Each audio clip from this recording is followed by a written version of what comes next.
Olá, nos seus momentos de dificuldade, para quem você tem buscado ajuda? É hora de aprender com a Bíblia.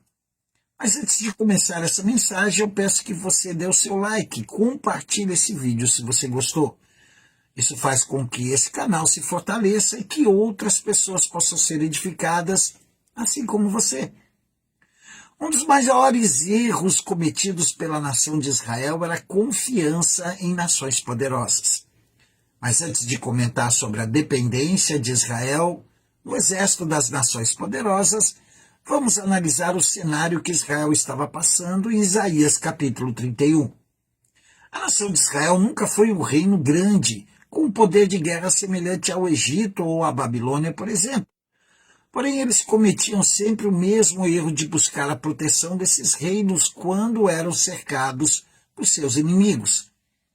A razão de não ter um exército grande é muito simples. A maioria das pessoas, quando elas conseguem chegar a uma posição de destaque ou de poder, elas acham que pode mandar em tudo. Elas acabam também se distanciando do Senhor quando chegam a uma posição de poder aquisitivo muito alto, achando que podem muito nesses momentos e aí que cometem muitos erros. O Senhor Deus sempre evitou que a nação de Israel tivesse um grande exército, pois sabia que se acontecesse isso, o rei e os seus habitantes iriam ali confiar em seu exército e não iam mais depender do Senhor Deus, e por isso iriam cometer muitos erros. E foi exatamente isso que aconteceu. Naquela época não existiam Nações Unidas ou leis de guerra. Tudo então era válido. E a nação que tinha mais poder conseguia conquistar os países mais fracos. E ao conquistar, faziam muitas barbaridades com a sua população. Um dos profetas da época da invasão da Síria e da Babilônia sobre a nação de Israel era o profeta Isaías. O papel principal dos profetas era alertar os habitantes de Israel e de Judá dos seus pecados e avisar os habitantes a se arrependerem e a buscar a ajuda do Senhor Deus, pois haviam se distanciado dele. Mas os reis que governavam Israel e Judá no tempo do profeta Isaías não quiseram confiar no livramento do Senhor Deus. Por isso, quando o reino forte anunciava que iriam atacar Israel, os governantes geralmente procuravam a ajuda da nação inimiga desse reino. E ali, então, eles cometiam o erro de confiar nelas. Esses reinos cobravam verdadeiras fortunas para defender os países menores, e geralmente essas taxas ali mantinham eles protegendo Israel, mas eles nunca cumpriam com a sua palavra, e no final acabavam abandonando Israel. Em Isaías, no capítulo 31, versículo 1, o profeta fala da indignação do Senhor Deus, porque Israel havia trocado a proteção dele pela proteção falha do Egito. E ele declara que a aflição que espera os que buscam a ajuda do Egito e confiam nos seus cavalos e cavaleiros, porque dependem da força do exército humano, em vez de olhar para o Senhor, o Santo de Israel. Por isso, vão passar por muitas aflições.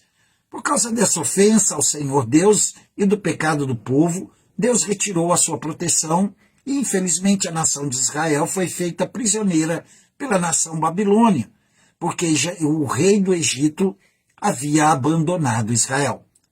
Um dos motivos de grandes decepções e mágoas que carregamos em nosso coração é causado por pessoas que prometeram ajudar e, por um acaso, infelizmente, não conseguiram cumprir suas promessas. Vivemos em um mundo onde aprendemos a confiar naquilo que vemos e que aparentemente a melhor solução do que buscar a confiança e a proteção do Senhor Jesus e a sua provisão. Por mais que a Bíblia declare que o Senhor Jesus é o nosso Salvador, muitas pessoas ainda preferem confiar naquilo que vem ou nas pessoas que a cercam. Por isso, muitas vezes, elas acabam sendo decepcionadas. Por isso, milhares de pessoas sofrem grandes mágoas por criarem grandes expectativas sobre essas pessoas e descobrem tarde demais que ficam somente nas promessas da sua ajuda.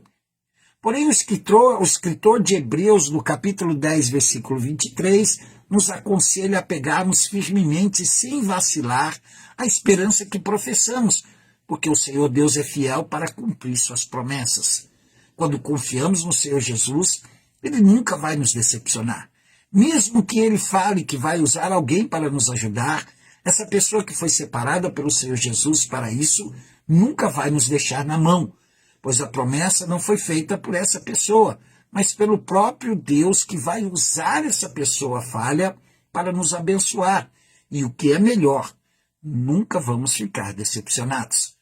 Que o amor do Senhor Deus, a graça do Senhor Jesus e as doces consolações do Espírito Santo de Deus esteja sobre a sua vida e a sua família. Até o próximo vídeo.